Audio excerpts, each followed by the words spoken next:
Hello everyone, welcome to our channel knowledge of philosophy.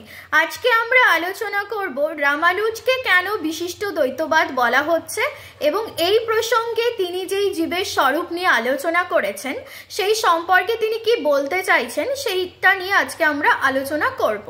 তো ক্লাসটি শুরু করার আগে সবসময় একটা কথাই বলি যে আগের ক্লাসগুলো অলরেডি আপলোড হয়ে গেছে, যে এই বিশিষ্ট দ্বৈতবাদের ওপর বলো এবং অদ্বৈত বেদান্ত মতে বলো, সেই ক্লাসগুলো যারা দেখোনি তারা ক্লাসগুলো দেখো এবং হয়তো আগের ক্লাসগুলো দেখলে আজকের ক্লাসে তোমাদের বুঝতে অনেকটা সুবিধে হবে।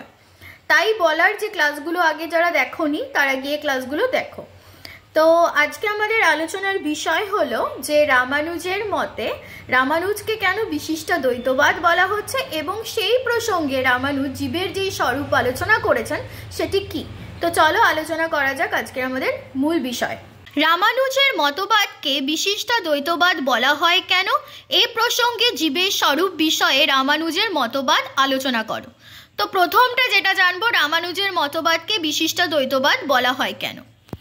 উপনিষদকে অনুসরণ করে দক্ষিণ ভারতীয় দার্শনিক রামানুজ পরমার্থ সৎ এক ব্রহ্মের উল্লেখ করলেও শঙ্করের ন্যায় তিনি ব্রহ্মকে ভেদরহিত বলেন না। রামানুজের মতে ব্রহ্মের স্বজাতীয় ও বিজাতীয় ভেদ না থাকলেও স্বগত ভেদ আছে। রামানুজের মতে কি, ব্রহ্মের স্বজাতীয় ও বিজাতীয় ভেদ না থাকলেও স্বগত ভেদ আছে। পরমার্থ সৎ ব্রহ্ম নির্বিশেষ নয় সবিশেষ, নির্গুণ নয় সগুণ, অপরিণামী নয় পরিণামী। তার মতে কি, পরমার্থ সৎ ব্রহ্ম নির্বিশেষ নয় সবিশেষ, নির্গুণ নয় সগুণ, অপরিণামীও নয় পরিণামী। চিৎ ও অচিৎ, অচিৎ বলতে জড়দ্রব্যকে বোঝাচ্ছে। ব্রহ্মের অন্তর্গত উপাদান থেকে জীবজগতের ও জড়জগতের উৎপত্তি হয়েছে। চিৎ ও অচিৎ ব্রহ্মের অন্তর্গত উপাদান থেকে জীবজগতের ও জড়জগতের উৎপত্তি হয়েছে। জগৎ সৃষ্টি মিথ্যা নয় সত্য। জগৎ হচ্ছে, জগতের যে সৃষ্টি সেটা মিথ্যা নয়, সেটা হচ্ছে সত্য। রামানুজের তত্ত্ব সংক্রান্ত অভিমতকে বিশিষ্ট দ্বৈতবাদ বলা হয়, কেননা এই মতে চিৎ ও অচিৎ বিশিষ্ট ব্রহ্ম এক ও অদ্বিতীয়। এইবার আমরা আলোচনা করব এই যে রামানুজের মতবাদকে বিশিষ্ট দ্বৈতবাদ বলা হয়েছে কেন এবং তার যেই প্রসঙ্গের যেই জীবের স্বরূপ, মানে অলরেডি আমরা আগেরটায় আলোচনা করলাম যে বিশিষ্ট দ্বৈতবাদ কেন বলা হচ্ছে, যে তার মতে চিৎ ও অচিৎ বিশিষ্ট ব্রহ্মই এক আর অদ্বিতীয়, অর্থাৎ জগৎ সৃষ্টিটা মিথ্যা নয়, সেটা হচ্ছে সত্য।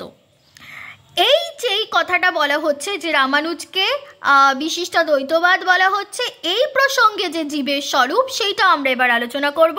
যে রামানুজ বলেন উপনিষদে যে অভেদের কথা বলা হয়েছে তার অর্থ হলো জীব ব্রহ্ম বিচ্ছিন্ন নয়, ব্রহ্মের চিৎশক্তি রূপে জীব ব্রহ্মে আশ্রিত এবং ব্রহ্ম নিয়ন্ত্রিত। এই অর্থে জীব ও ব্রহ্ম অভিন্ন। অর্থাৎ কি বলতে চাইছে, জীব ব্রহ্ম বিচ্ছিন্ন নয়, ব্রহ্মের চিৎশক্তি রূপে জীব ব্রহ্মে আশ্রিত এ ব্রহ্ম নিয়ন্ত্রিত।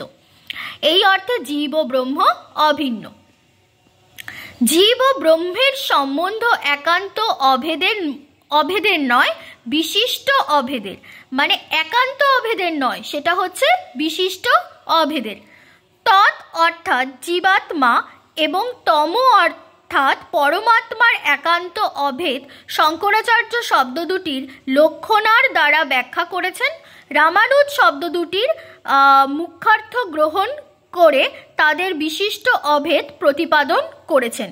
তৎ অর্থাৎ জীবাত্মা, তম অর্থাৎ পরমাত্মার এই একান্ত অভেদ শঙ্করাচার্য শব্দ দুটি লক্ষণার দ্বারা ব্যাখ্যা করেছেন, আর রামানুজ এই শব্দ দুটিকে মুখ্যার্থ গ্রহণ করে তাদের বিশিষ্ট অভেদ প্রতিপাদন করেছেন। সো ক্লাসটি যদি তোমাদের ভালো লেগে থাকে অবশ্যই ক্লাসটিকে লাইক করো এবং আমাদের চ্যানেলে যদি কোনো নতুন সদস্য থেকে থাকো তাহলে চ্যানেলটিকে সাবস্ক্রাইব করো এবং ক্লাস সংক্রান্ত যদি কোনো অসুবিধে থেকে থাকে বা কোনো কিছু জানা তোমাদের ইচ্ছে থাকে এবং জানার প্রয়োজন মনে হয়, তাহলে কিন্তু তোমরা আমাদেরকে কমেন্ট করে জানিও। আমাদের ইউটিউব চ্যানেলেও জানাতে পারো এবং নলেজ অফ ফিলোসফির যে ফেসবুক পেজ আছে সেখানেও কিন্তু তোমরা জানাতে পারো।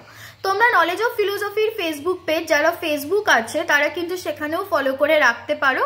আমাদের ইউটিউব চ্যানেলে যখনই ক্লাসগুলো আপলোড হয় তখনই আমরা চেষ্টা করি আমাদের সেই নলেজ অফ ফিলোসফির ফেসবুক পেজে ক্লাসগুলোকে আপলোড করে দেওয়ার।